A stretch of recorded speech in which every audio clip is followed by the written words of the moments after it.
Hey everyone, welcome back for another video with The Deterville Twins. It's been a while, but we have been training hard and we are one day out from our first HYROX competition. Yes, we're en route right now and we are just getting our stuff going to the airport, and then we're going to be taking you along for the ride. We're going to show you how We're fueling, what we're doing to kind of prepare some of the warm-ups that we're going to be doing. We're trying to film as much as possible. Yes, so stay tuned. And we made it to Atlanta. We just recently checked into our room. We're going to wind down for the night, try to get enough sleep, or try to get 8 hours of sleep. Yeah. And force ourselves to stay asleep because it will be well needed for tomorrow to recharge. Yeah, so glad that we got here safely. Eating wise, I still have some of my rice. We just ended up getting a lot of rice and From Chipotle. Yeah, chicken salad from Chipotle. I still have some. I'm gonna eat that to make sure that I have enough carbs for tomorrow, and then we're gonna do breakfast in the morning, which is gonna be like a very carb heavy breakfast. This is the one thing that HYROX, in comparison to bodybuilding, you can eat so much more food and not like you need to eat food. So Exactly. I don't feel like, not to say deprived, but to say deprived, I don't feel like hungry. Exactly. So we've been eating a good bit throughout today, throughout I guess the week. We've been eating a good bit, and then we're gonna continue to do that into tomorrow, just to make sure that we have enough energy during the race. So And for the flight, the flight was maybe an hour and 40 minutes. yeah. My legs feel good for coming off of a flight. So hopefully this night of sleep will give us some boosted energy for tomorrow.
Hey everyone!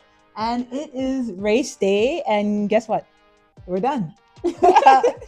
So sorry for not coming back and giving a breakdown of what we did in the beginning right before our race, but we're gonna go over all of that now. So our race was scheduled for 11:20 today. We woke up at around 7 a.m. Went for a run in the morning. So we did a 20-minute run at 5 mile per hour pace. It was very easy run. 5 miles per hour? Yeah. Okay, yes. Yeah, 5 mile per hour pace. After the run, then we got our breakfast. So we had our breakfast around 8:30, and we just had a 5-stack pancakes from IHOP. Yes, we wanted like only carbs. Exactly. Pretty much. So just carbs, no protein, no nothing, no fats.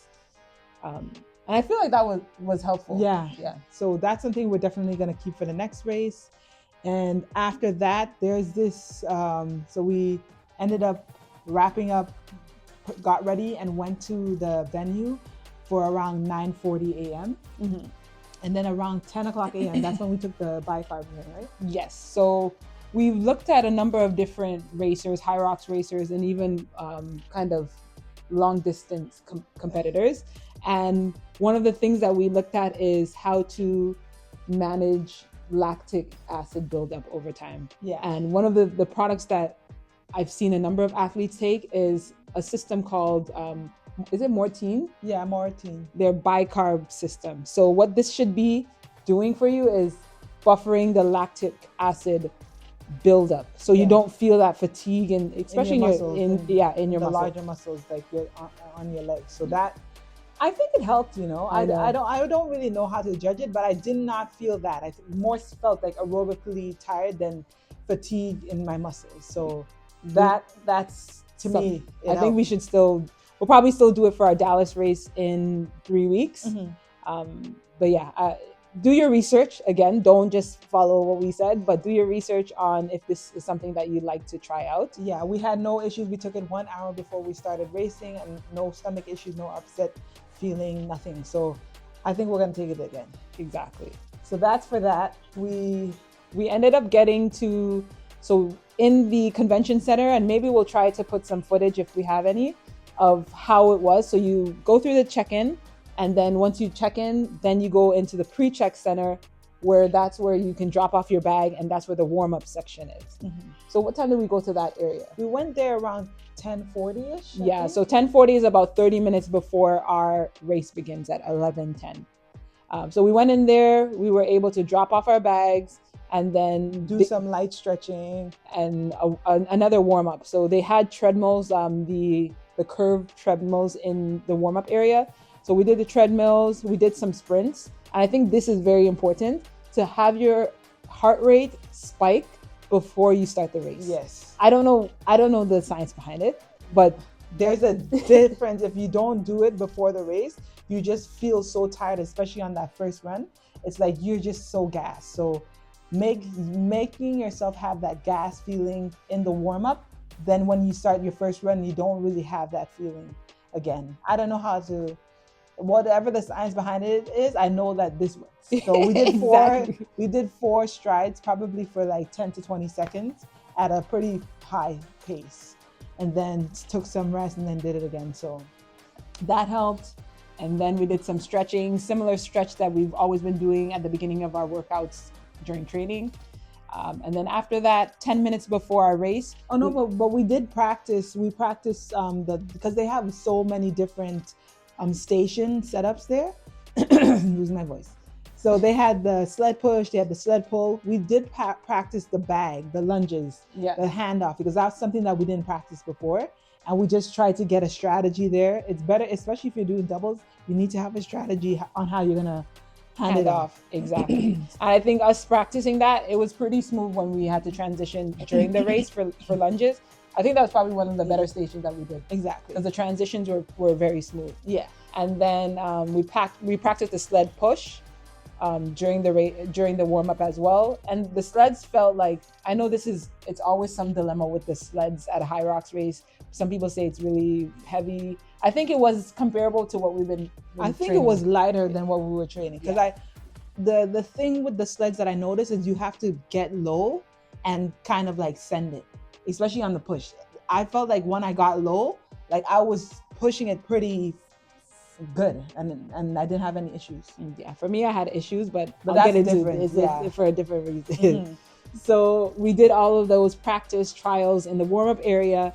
And then 10 minutes before we went to the Red Bull start zone, whatever they call it, that the start area where they tell you to go 10 minutes before the race. Exactly. We were in the Red Bull start zone area 10 minutes before the race. The girl is in there giving you some pump up motivational speech and telling you when to go in. So for Atlanta, that's what I had loved about this layout, is not too many laps. So it's only 2 laps, and you go in every time you see the second time that you see the inside. Yeah.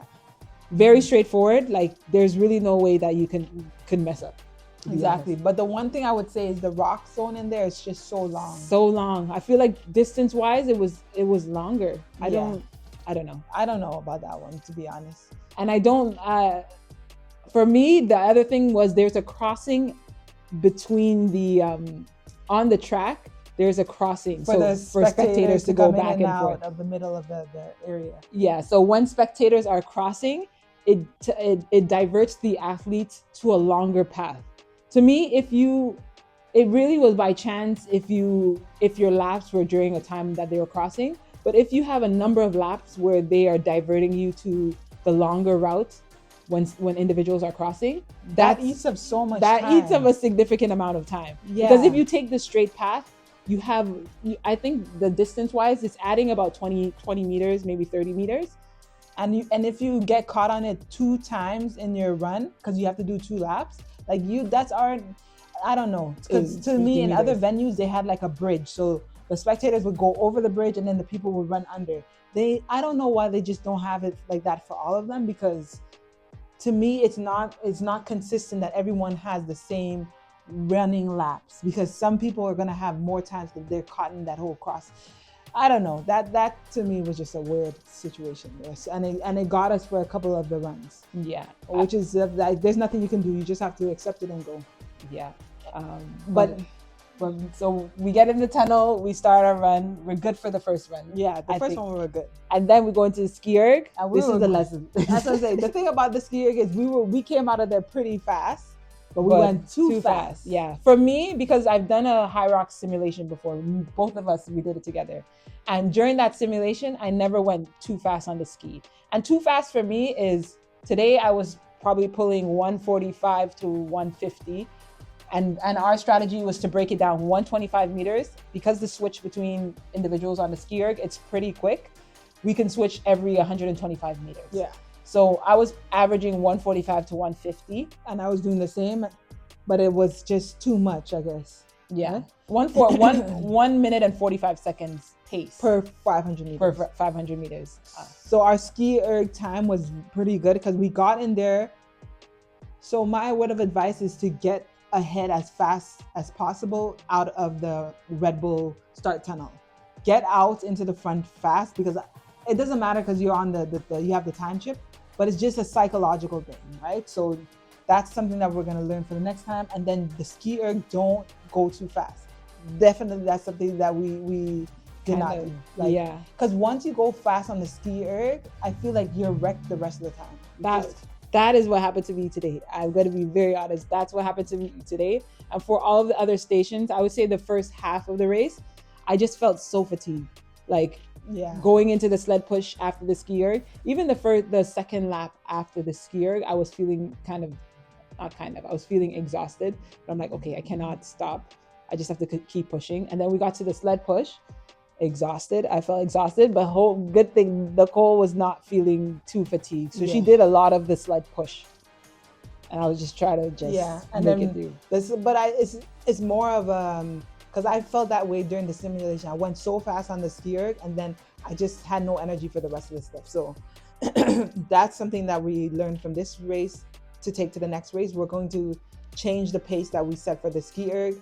Try to get into a good position at the beginning, and then leave the ski erg, but in a slower time, so that we can have energy for the next run and the sleds. And then, so going into the sleds, I thought the sleds were fine, because Nicole did a lot of the work. So we got out of the sleds, went to the next run. I was still feeling tired. We got to the sled pull.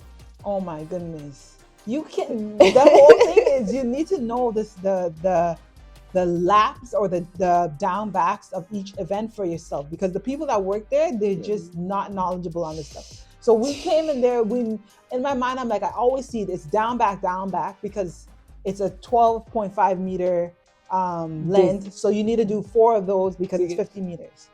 I knew that. And the guy was telling us, oh, we have to do another one. Then we went and I think we ended up doing 5. We did 5. We pulled an additional one because the team that came after us ended up leaving before us because we pulled another one. And then he's like, no, you guys can go. And I was like, oh my God. To be honest, that back and forth and that additional length that we did, it added a good 1 to 2 minutes. I know. Well, not 1 to 2 minutes. I'd say it's 30 seconds to a minute. Because we were going back and forth with the guy. Yeah, exactly. So a thing is you need to understand the rules and know for yourself, and don't listen to any of the judges, because sometimes they don't know. I remember on the elite race, and they did that to a girl. They did that to and they ended up getting disqualified. Yes. So, to be honest, you have to know for you. The thing is, we knew that's actually was making me so annoyed. It happened already. That's what I was about to say. And it's just a learning opportunity. Next time, I'm not listening to the judge. I'm just knowing this stuff for myself. And you need to just make sure that you count it in your head, things like that. So, but we came out of there, and the sled pull was good. I feel like the practice that we did because we went heavier. That's probably the biggest takeaway is when you're practicing, especially for the sled pull, sled push, go heavier than the weight that you, for your category. Because the sled, both of them to me felt pretty. They felt lighter than what we were doing in practice. So I think we were very prepared for that. It's just that we were a little fatigued. Yeah. So, but that's a learning. That's again, we're learning that for the next one. Mm-hmm. And then burpees. I think they weren't so bad because we are always dreading burpees because we're so tall. So to drop down and then have the thing that we learn is we're going to, that's a station where we can make up some time. So we're going to change the way that we do the burpees. We do it where we kick our leg out 1-2 instead of just kicking both legs at the, because it's just, I have lower back issues and I just need to just understand that movement so that we can do that and have a smoother movement, cut down some time. So we'll try to work on that one. But the big takeaway for us on the burpees is we can gain a lot if we can jump far. Decrease, if we can decrease the if we can improve the technique that we use for burpees, we will be able to gain ground because our jump is far. Mm-hmm. Like when we jump, the number of burpees we do compared to other people will be less because we're jumping further distance on each burpee. Exactly. So I'd say total, how many do you think you did?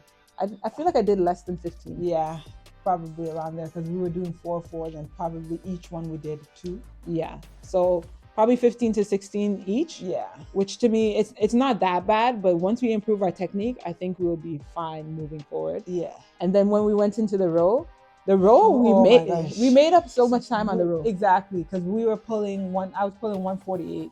Exactly. Our average time for the rows I think was pretty good. Yeah. So the rows we made up enough time.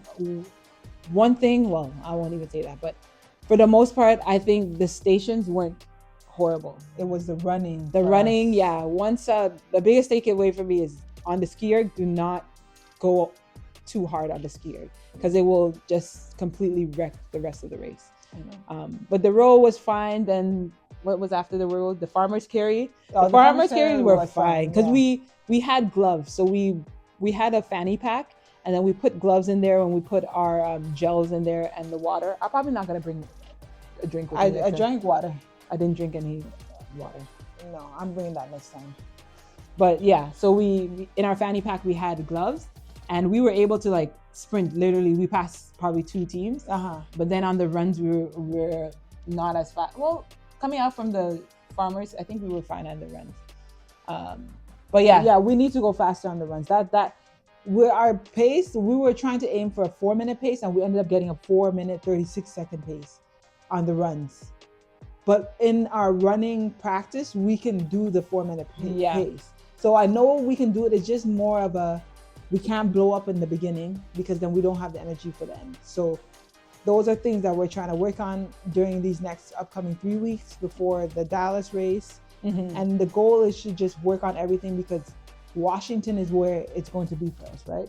That would probably be the next race that if we were to qualify for the elite, like because for the elite for the world championships, if you want to qualify, there's Phoenix and then it's the top 3 at Phoenix, but you have to have time-wise gotten a good time to be invited to Phoenix.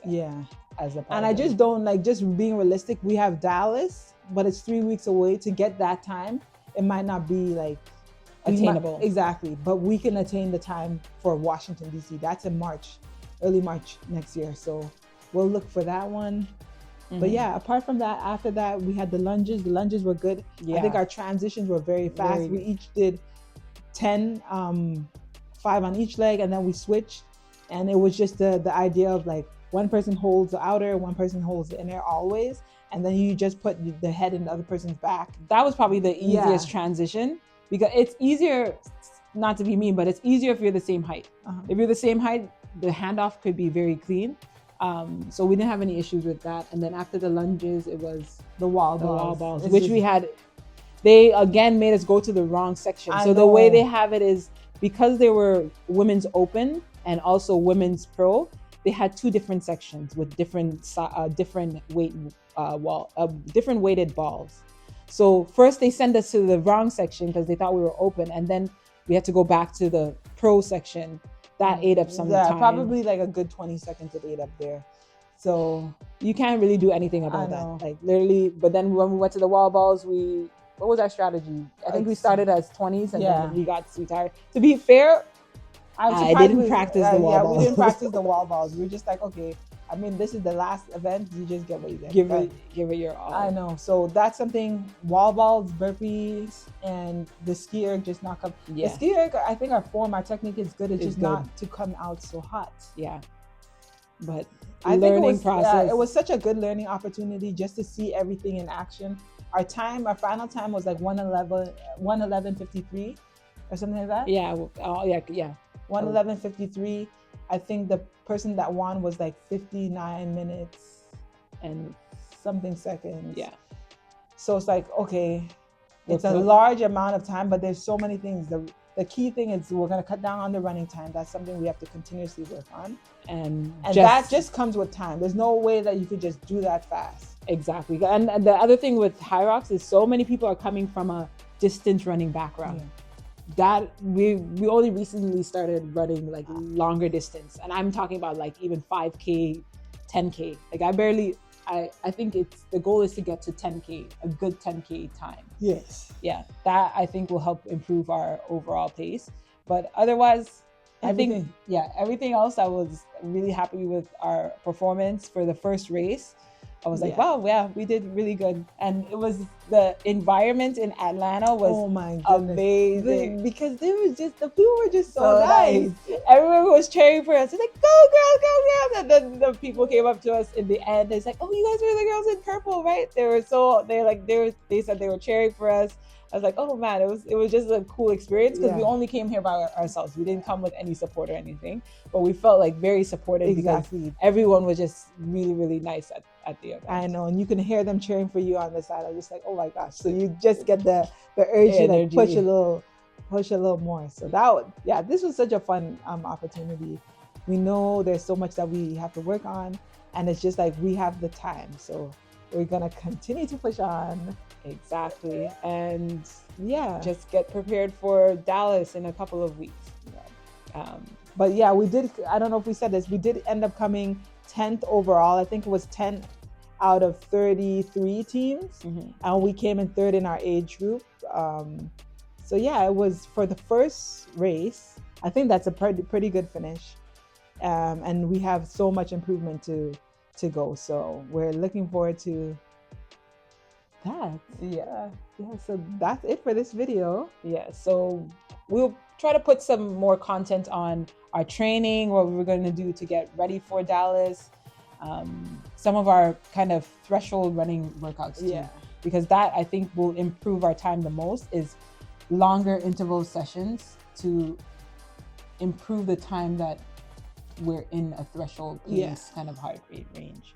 So in the next coming weeks, we will be working on that. And then it will be Dallas in 3 weeks. Yes, and we'll take you along for that ride as well. Okay, but that's it for today's video, and we'll see you in the next one. Bye.